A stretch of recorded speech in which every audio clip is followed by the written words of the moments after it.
అదే అవును. ఎవరు సొద్ద పూసలు ఉన్నారు ఇక్కడ? ఇప్పుడు మీరు చేశారు, రేపు పొద్దున మళ్ళీ ఆడొస్తాడు మమ్మల్ని పట్టుకుంటాడు. ఇప్పుడు 10% అంటే రేపు పొద్దున 20% తీసుకుంటాడు. ఈ కేసులు ఏమి ఉండేది కాదు, చచ్చేది కాదు. 4 రోజుల పాటు జగన్ ఏమన్నా జైల్లో పెట్టించగలుగుతారు మీరు? అంటే వీళ్ళ కోరిక ఏంటి? చంద్రబాబు నాయుడు ఏ సెల్లో అయితే ఉన్నాడో రాజమండ్రిలో, అదే సెల్లో 56 రోజులైనా పెట్టాలి, 60 రోజులైనా పెట్టాలి అన్నది.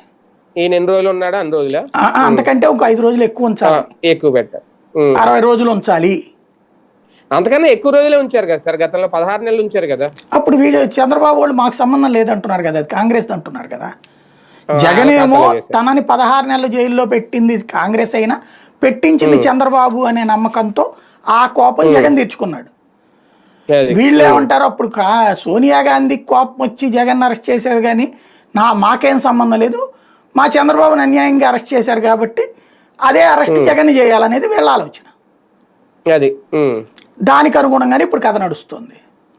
కానీ నిజంగా అన్ని రోజులు పెడితే మళ్ళీ ఇప్పుడు రాష్ట్రం అల్లకల్లం అయిపోదా? ఏమవుతుంది? చంద్రబాబును పెడితే అయిందా అంటే సింపతి పెరిగిపోదా మళ్ళీ? ఇప్పుడు చంద్రబాబుని అలా అది తర్వాత ఆటోమేటిక్ గా గవర్నమెంట్ పోవడానికి వీళ్ళు సిద్ధపడతారు. నెక్స్ట్ ఎలక్షన్ తర్వాత ఈ లోపు మోడీతోనో లేకపోతే ఇతను ఉన్నారు కాబట్టి మనకేం ప్రాబ్లం కాదని వీళ్ళు అనుకుంటారు సహజంగా. పవన్ కళ్యాణ్ మోడీ ఉన్నారు కాబట్టి, ఇదివరకంటే వాళ్ళు లేకపోయారు కాబట్టి ఓడిపోయాం, కానీ వాళ్ళందరూ ఉన్నారు కాబట్టి.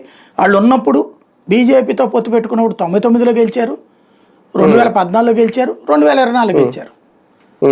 ఈ జనసేన కూడా ఉంది. ఇంకా ప్రాబ్లం ఏంటి?